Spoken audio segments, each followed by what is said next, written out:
অবশেষে দীর্ঘ ৩ বছর পর বাবা প্রবাস থেকে চলেই আসলো। আর দেশের এই পরিস্থিতিতে আমাদের সাথে কি ঘটলো দেখতে হলে সম্পূর্ণ ভিডিওটি দেখুন, আশা করি ভালো লাগবে। হ্যালো গাইজ, আসসালামু আলাইকুম। কেমন আছেন আপনারা? আশা করি আপনারা সকলে ভালো আছেন এবং আপনাদের দয়ায় আমরাও অনেক বেশি ভালো আছি। আজকের দিনটা আমার কাছে অনেক স্পেশাল এবং খুশির একটা দিন। কেন জানেন?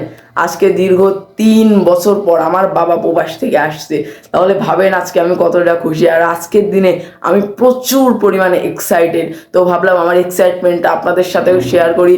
তো আপনারা সকলে আমাদের পাশে থাকুন আর আমাদের ভিডিওটি সম্পূর্ণ দেখুন।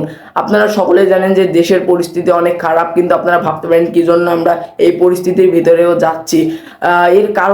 এর কারণ হলো ওখান থেকে আসার চাই, এখানে থেকে গিয়ে আনা অনেক সহজ হচ্ছে, এই জন্য আমরা যাচ্ছি আর কি। তো চলুন বেশি কথা না বলে ভিডিওতে ফিরে আসা যাক, সরাসরি ভিডিও শুরু করা যাক। এদিকে আমাদের গাড়িও চলে এসেছে এখানে।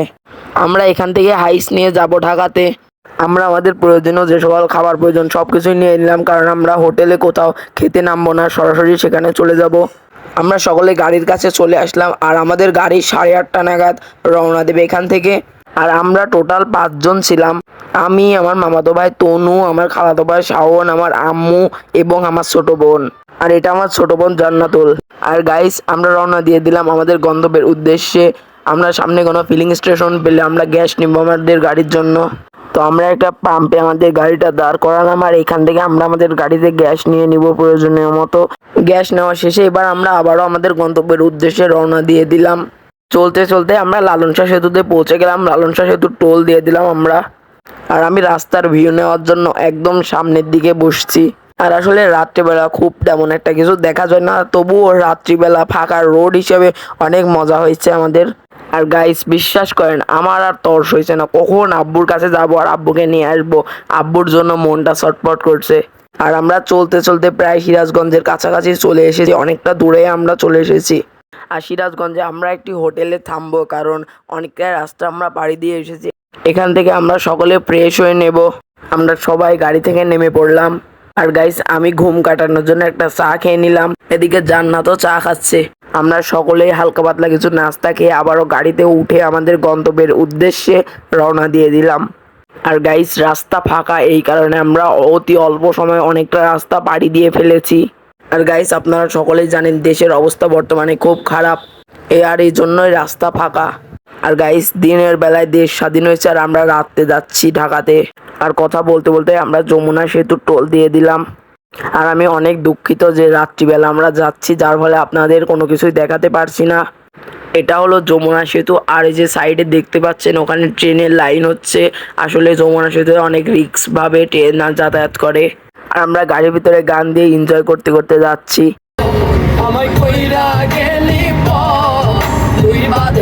আমরা আবার একটা জায়গায় ব্রেক নিলাম। আর গাইস দেখুন, এখান থেকে একটা প্লেন দেখা যাচ্ছে। আমরা প্রায় এয়ারপোর্টের কাছাকাছি চলে এসেছি। আসলে ক্যামেরাতে খুব একটা ভালোভাবে দেখা যাচ্ছে না। এবার আবারও আমরা আমাদের যাত্রা শুরু করে দিলাম। আর গাইজ, আসার সময় পর্যন্ত আমাদের কোনো কিছু হয়নি, আল্লাহর রহমতে কোনো বিপদ ঘটেনি। কিন্তু হঠাৎ করে দেখতে পেলাম বিশাল পরিমাণে আগুন লেগেছে এই জায়গায়। আসলে এটা কাদের কাজ তা জানি না। তো ফাইনালি বন্ধুরা, আমরা এয়ারপোর্টে পৌঁছে গেছি আলহামদুলিল্লাহ। ভালোভাবে আমরা এই পর্যন্ত পৌঁছেছি। আমাদের রাস্তায় সেনাবাহিনী আটকে ছিল, কিছু জিজ্ঞাসাবাদ করলো, তারপরে আবার ছেড়ে দিল। আর মাত্র কিছুক্ষণ এর মাঝে আমার আব্বু আমাদের কাছে চলে আসবে ইনশাল্লাহ। আমি তো আব্বুর জন্য অপেক্ষা করছি, খুব এক্সাইটেড। আব্বুর জন্য আমি একটা ফুলের তোড়া আনছিলাম। এখানে আমরা গাড়িটা পার্কিং করে চলে গেলাম টার্মিনালে। আমি আমার আব্বুর জন্য অপেক্ষা করছি কখন যে বেরোবে। আর আশেপাশে অনেক মানুষজন, তারাও তাদের প্রিয়জনের জন্য অপেক্ষা করছে। অনেকক্ষণ দাঁড়িয়ে থাকার পর আমার আব্বুর প্লেনের যাত্রীগুলো আসতেছিল। এবার শুধু আব্বুর অপেক্ষা। আসলে আমরা সকলে অধৈর্য হয়ে যেতেছিলাম অনেকক্ষণ দাঁড়িয়ে থাকার কারণে। শুধু অপেক্ষা করছি কখন আমার আব্বু বেরোবে। একের পর এক যাত্রী বেরিয়েই যাচ্ছে। তো গাইস, অবশেষে আমার আব্বুকে দেখতে পেয়েছি। আর আমার মনের ভিতরে যে কি একটা ফিলিংস। আমার ছোট বোন তো এক দৌড়ে আব্বুর কাছে চলে গিয়েছে। সেখানকার সিকিউরিটি আমার ছোট বোনকে বাধা দিতেছিল, তবুও সে দৌড়ে চলে গিয়েছে। আর আমি আমার আব্বুকে দেখেই তো এক্সাইটেড হয়ে গেছি। ফাইনালি আব্বু বাইরে চলে আসলো। আর আমিও আব্বুর কাছে গিয়ে আব্বুর হাতে ফুলের তোড়াটা দিলাম, দিয়ে আব্বুকে জড়িয়ে ধরলাম। আর আজকে আমার আব্বুও অনেক খুশি ছেলে মেয়েকে পাশে পেয়ে। আর গাইস, এখন আর বলার মতো কিছুই নেই। এখন আমি প্রচুর পরিমাণে খুশি। আর এটা যে কি এমন একটা মুহূর্ত, এটা শুধু একটা প্রবাসী বাবার ছেলেই জানে এই মুহূর্তর মানে। আর জান্নাতুল তো আমার আব্বুর কোলে, আর জান্নাতুল বুড়ি আব্বুর লাগেজ নিয়ে খেলা করছে। আর আমাদের আব্বুকে রিসিভ করতে গেলে প্রায় সকাল হয়ে গিয়েছে, এখন প্রায় সকাল 6টা বাজে। আর আমাদের জান্নাতুল তো আব্বুর কোল থেকে নামছেই না, শুধু আব্বুর কোলে উঠে বসে আছে। আর এবার আমরা এয়ারপোর্ট থেকে প্রায় অনেকটা রাস্তা পাড়ি দিয়ে এসেছি, আর আমাদের জান্নাতুল আব্বুর কোলে এখনো ঘুমিয়ে আছে।